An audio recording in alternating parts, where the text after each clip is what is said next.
Layer 1X retweeted it, and it's not that far down the list. So let me find it.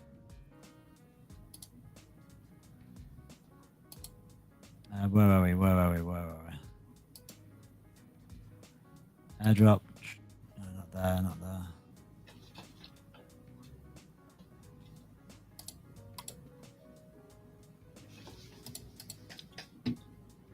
I could see quite audience in Facebook. In Facebook. Yeah. I don't know if anyone's watching it. Where is this link? Oh, Eldaroon, this is it. So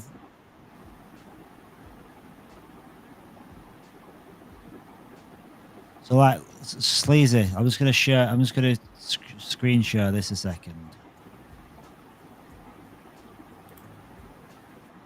See this here. So if you go to the Layer 1X, so March the 29th, Eldaroon, Layer 1X reposted this, and it's the Eldaroon, the tournament for L1X. So if you click on this, and if you scroll down, you can actually play the game. So it's massive. You can earn L1X, Eldaroon, Subava, Redbox, Whitelist, Eldaroon NFTs, and you can play the game like online. So to be honest, that'd probably be quite fun because most people probably haven't seen the game.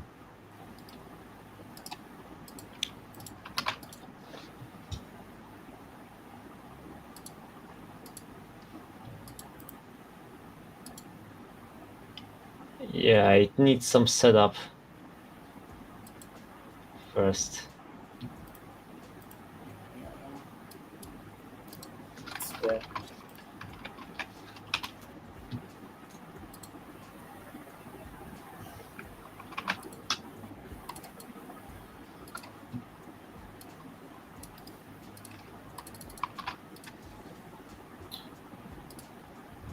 It's 2:30 a.m. I think by Mark's watch. Right. You're there now, Sleazy. I've shared your screen.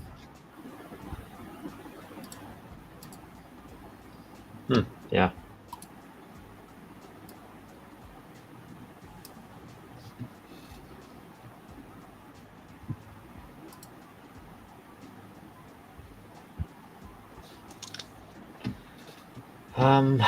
Gonna try to set up this thing, I guess.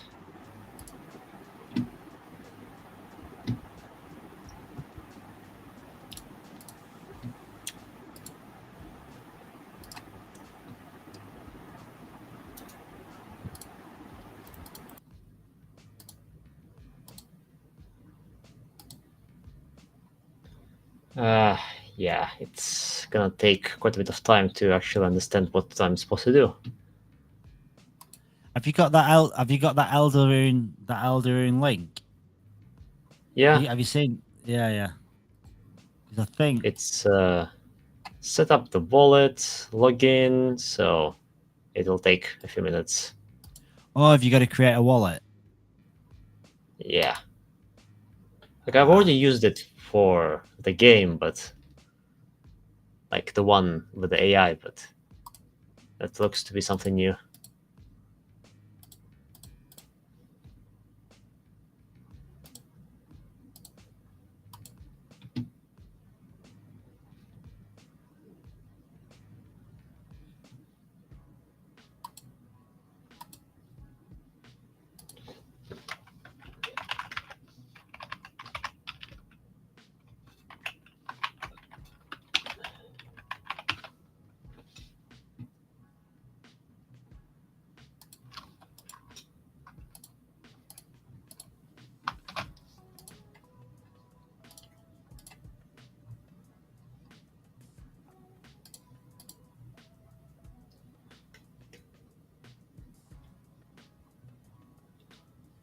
Deck builder.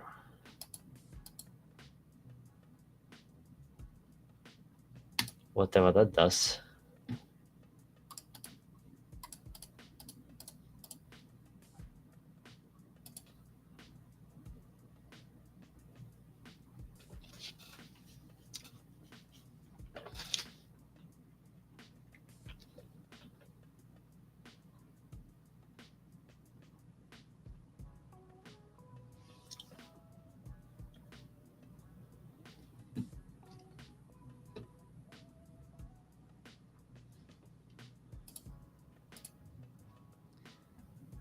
So for anyone that doesn't actually know, Layer 1X are partnered with working with Deagle Labs. So Elderune is like the flagship game what is going to be built on the Layer 1X blockchain itself. So like this is, they've got some tournaments running right now, and when Layer 1X goes live, it's all going to be built on top. So Elderune is going to be like kind of the flagship game in partnership with Eagle Labs, which is on the Layer 1X blockchain. So there is a tournament final. So right now, they're celebrating this final, this red box tournament, and you can still participate. So if you, literally all you need to do is participate in the game, just play the game, and there's different reward pools. So there's like 1,000 L1X up for grabs, 250,000 Elderune, 400 million sub Ava, over 400 red box whitelists, and Elderune NFTs. So there's quite a lot of stuff you can win now. How much you can win right now, jumping in at the end, I don't know. If it's a time based reward system where how much time you spent in the game, or is it just tasks that you got to complete or quests that you got to complete? Who knows? I'm not too sure. But this will give you an idea of what Heroes of Elderune looks like as well. I think on the PC mobile, I think the graphics are pretty much the same. Or web, it's a browser-based game, so I'm sure it'll look pretty decent when it comes on.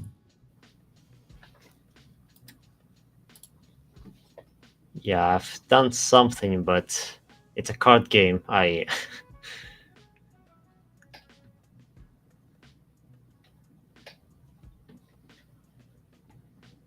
don't even know what I'm doing. What's the card game? The Elderune game? Yeah. Some kind of card game competition. I have no idea what I'm doing. I'm putting cards and yeah, don't know what the point here is. I can't see anything. I think you're sharing your YouTube screen. Yeah, I did it on another screen. Hold on.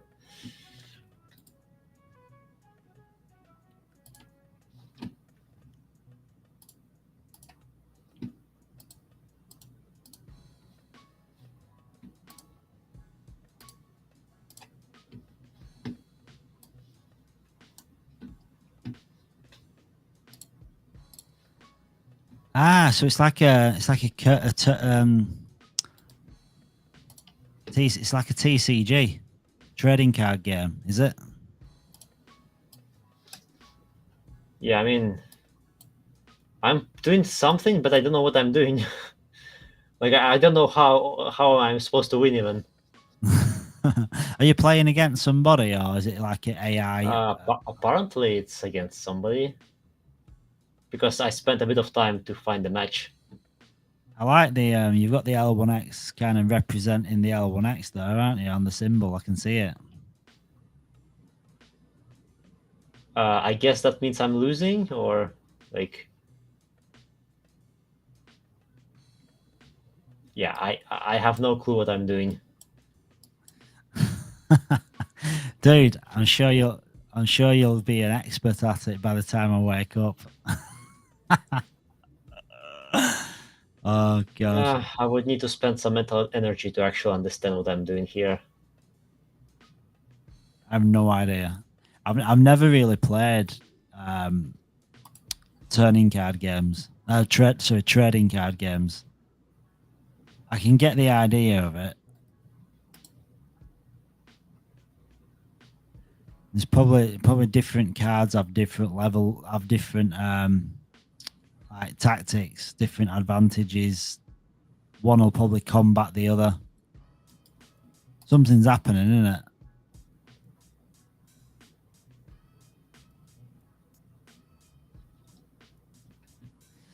Skippy will be back online soon. Have you got Skippy? Where is Skippy?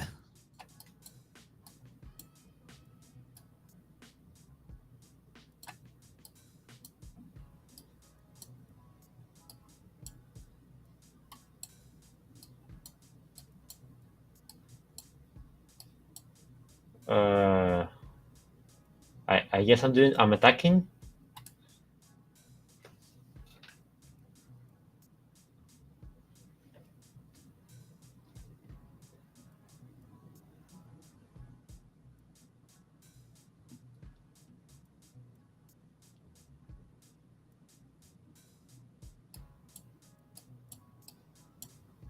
right.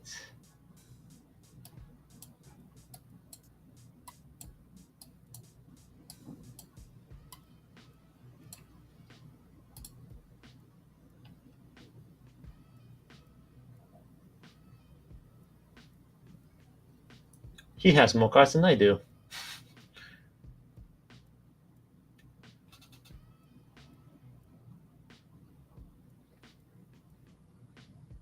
Is that guy representing Layer 1X as well? I don't know.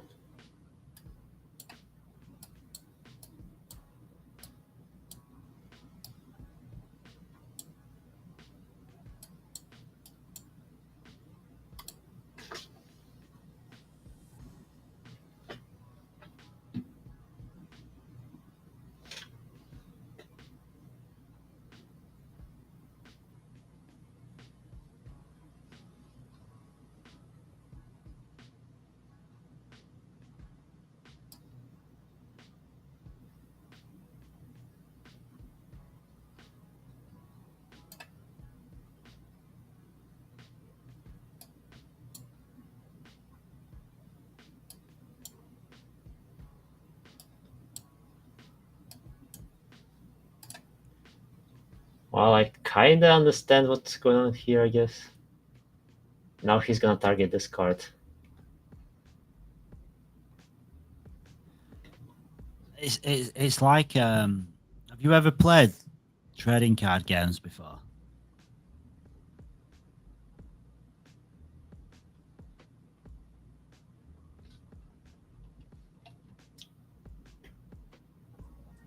Have you ever played them before, Sleazy? Like trading card games? So what you say? Have you ever played these games before, like trading card games? No, never. Because it's just Can they're you up somehow something, I guess.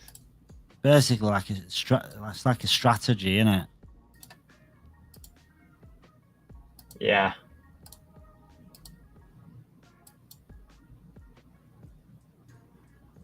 This will be good on Kick. This is being broadcast on Kick. They'll probably enjoy watching it on Kick. It's a live stream gaming. Yeah. I guess I can play around with this for now. Heroes of Elderine. Is this a different game? Well, they are from the same. I guess from the same version. Oh, the same company, I guess.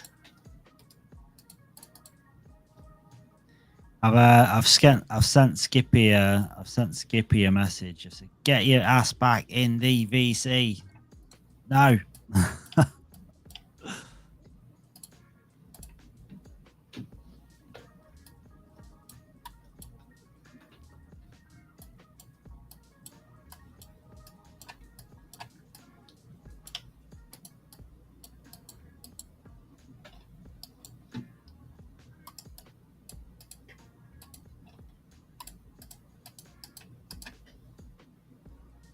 It's funny because some of those cards I have duplicates of, but I cannot select them.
Sleazy, if you wanna, I mean, I can end this stream and start it again in the morning if you want, because it's gonna. I don't know when. I'm trying to think. I don't know when Skippy's gonna come back online. Yeah, I mean, he's gonna come back, but it's not gonna be. We're not gonna spend that much time here, so. Yeah. So I don't listen. I don't mind, like, because this stream has got to stop and start anyway, because Twitter only pushes it for about 4 hours and then it stops showing it on the Twitter homepage. See, the stream's still there, but it doesn't get pushed by Twitter, so no new people find it. So I can start it again in the morning. So if you want, because I don't want you to feel uncomfortable, like being on here for like, and no one might come in for another hour or something, and you feel like, shit, what do I talk about? It's hard when you're on your own, isn't it? It's not the easiest thing to do when there's nobody here. Yeah, I would rather also just go to sleep now early and try to come join you as soon as possible. Yeah, no, don't worry about it. Right, I'll end this. And then when I wake up in the morning, I'll just start it up again, and I'll just go again, because there's people watching, but at the end of the day, it's not the end of the world, is it? Yeah, and probably not that many in comparison. I mean, there's literally like there's 10 people watching on YouTube live, and then there's 1,014 people on probably Twitter. in background. Yeah, on Twitter, but it's not. The thing is what I think with Twitter is there's more people joining, but I think it's just making a record of everyone that's jumped in. I don't actually think there's 1,000 people watching live. I just think it's like like accumulating how many people have like watched it for any length of time. Yeah, it's just people tuned in. Yeah, people have tuned in, like on Twitter, like when you do on Twitter Spaces, like when it's finished, you might have only had 50 people in a Twitter space, but like after a day or two, you might have had 200 people that have listened to it. And I think the Twitter lives, I think this live space, what happens, I think it's kind of the same thing, but it gives you the figures as they happen rather than after it's finished. Right, no worries, I'll do that. So, guys, this is going to end just so we can get a little bit of sleep, and I'm going to start it up again in the morning, which will probably be about, I don't know, 5 or 6 hours from now. So it'll be live again then. So don't stress, we're coming back. Catch you later, guys. Cheers, Sleazy.